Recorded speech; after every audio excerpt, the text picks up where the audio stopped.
Friends, आज मैं आपको अपने बारे में बताऊंगा मेरा सिलेक्शन नेवी में कैसे हुआ। तो फाइनली मैं बताऊंगा कोर्स के बारे में आपको, कैसे मेडिकल होता है, कैसे पेपर होता है। तो देखो, सबसे पहली बात आपको पहले तैयारी करनी है। प्रिपरेशन के बाद एक पेपर होता है, पेपर पास करना है। पेपर पास करने के बाद, अब मैंने इतनी जल्दी बोल दिया कि पेपर का पास करना है, लेकिन इसके पीछे कितनी मेहनत करनी पड़ती है आपको, ये मुझे पता है। देखो, सबसे पहले पेपर पास करना होता है। उसके बाद पेपर पास करने के बाद आपको पीएफटी के पास जाना होता है। पीएफटी करने के बाद आपको मेडिकल जाना होता है। मेडिकल में अगर रीमेडिकल मिल जाता है तो फिर रीमेडिकल के लिए कहीं जाना पड़ता है। और फिर आपकी मेरिट लिस्ट आती है। फिर आपकी फाइनल मेरिट लिस्ट आती है। इसमें दो मेरिट लिस्ट आती हैं और नेवी में दो पेपर होते हैं, एयरफोर्स में एक पेपर होता है। तो इसीलिए अवेयर करके तैयारी करना चालू करें। ये नहीं कि कुत्तों की तरह पीछे पड़ गए। समझना चाहिए हमें कौन सी जॉब कैसे निकालनी है। तो इसीलिए मैं शुरू से प्रोसेस बता रहा हूँ मेरे साथ क्या हुआ। सबसे पहले मैंने नेवी का फर्स्ट अटैम्प्ट में क्लियर करा है मैंने नेवी। और एयरफोर्स का एक अटैम्प्ट क्लियर करा, उसमें मैंने यही वाला जिसमें मैं गया नहीं था, क्योंकि मेरी नेवी की फ़ाइनल प्रोसेस हो गई थी और ज्वाइनिंग तक की। देखो, वीडियो लंबी हो सकती है लेकिन पूरी इन्फॉर्मेशन मैं इस वीडियो में दूंगा। देखो, सबसे पहले मैंने पेपर निकाला था। उसके बाद मैं पेपर निकालने के बाद मेरे पीएफटी के लिए कॉल अप लेटर आया। उसके बाद मैं देहरादून गया था। देहरादून सबसे पहले हमारी डॉक्यूमेंट चेक हुए थे और उसके बाद थोड़े बहुत डॉक्यूमेंट फिल कराए थे। उन्होंने अपने फॉर्म दिए थे, वो फिल करे थे। उसके बाद हमारी सबसे पहले रनिंग हुई। उसके बाद सिटअप पुशअप ये हुए, मैंने क्लियर कर दिए।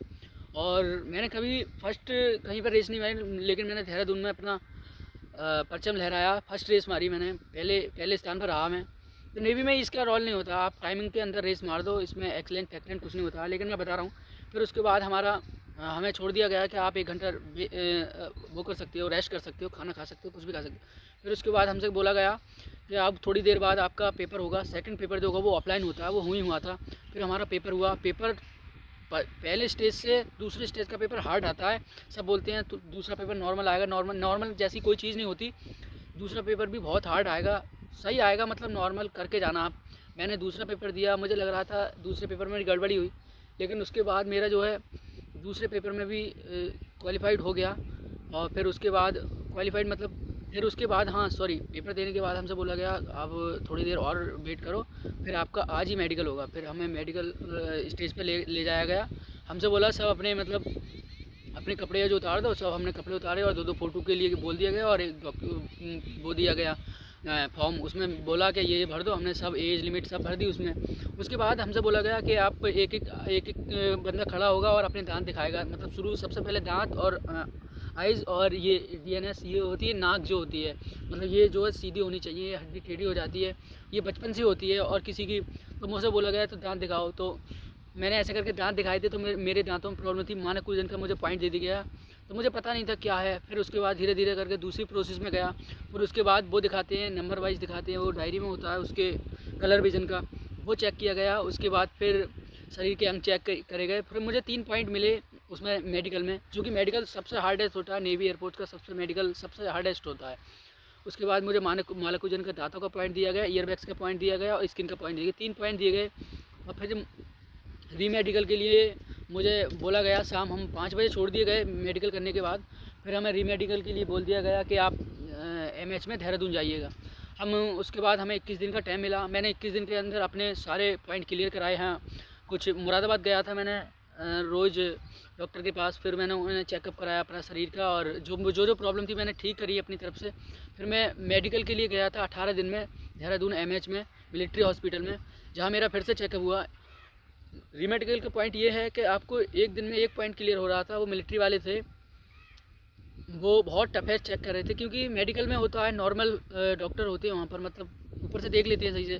लेकिन वो जो जहाँ पर हमारा मेडिकल हुआ था एमएच में, वहाँ स्पेशलिस्ट बैठे थे मेरे दांतों का, जो कि उसके बारे में जाता है। जैसे दांतों का है मेरा, तो वो दांतों वाले चेक करेगा, स्पेशलिस्ट होता है।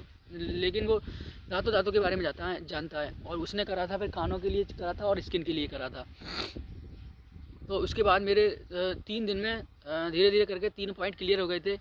और मुझे लग नहीं रहा था मेरे पॉइंट क्लियर हो जाएंगे, क्योंकि 3 पॉइंट किसी के क्लियर नहीं हुए थे, लेकिन मेरे हो गए थे। और किसी एक दो थे, लेकिन 2 लड़के के थे 3 पॉइंट, जो मेरे था, एक लड़के का और था। सब बोल रहे थे 3 पॉइंट क्लियर नहीं होते हैं, ये है वो है। मैंने कहा चलो ठीक है, देख लेते हैं। फिर मैंने तीनों पॉइंट क्लियर करे थे। फिर मैं आ गया था। फिर 3 दिन देहरादून रुका था, फिर मैं घर आ गया था। उसके बाद आती है मेरिट लिस्ट की बारी, जो कि 2 मेरिट लिस्ट आनी थी। पहले में मेरा नाम नहीं आया, तो मैं डिमोटिवेशन से हो गया था। फिर मैंने सोचा नहीं आएगा, फिर दूसरे में मेरा नाम आ गया। फाइनली मैं ज्वाइनिंग पे जाऊंगा और 19 अप्रैल की मेरी ज्वाइनिंग है अब। और और क्या, और आप भी मेहनत करते रहो। देखो मैंने पूरी प्रोसेस बताई है आपको नेवी के बारे में, और कुछ जानना हो तो मुझे कमेंट कर सकते हैं। और 19 अप्रैल को मेरी ज्वाइनिंग है नेवी की, और उसके बाद देखते हैं क्या होता है। और आप भी मेहनत करते रहो हमेशा।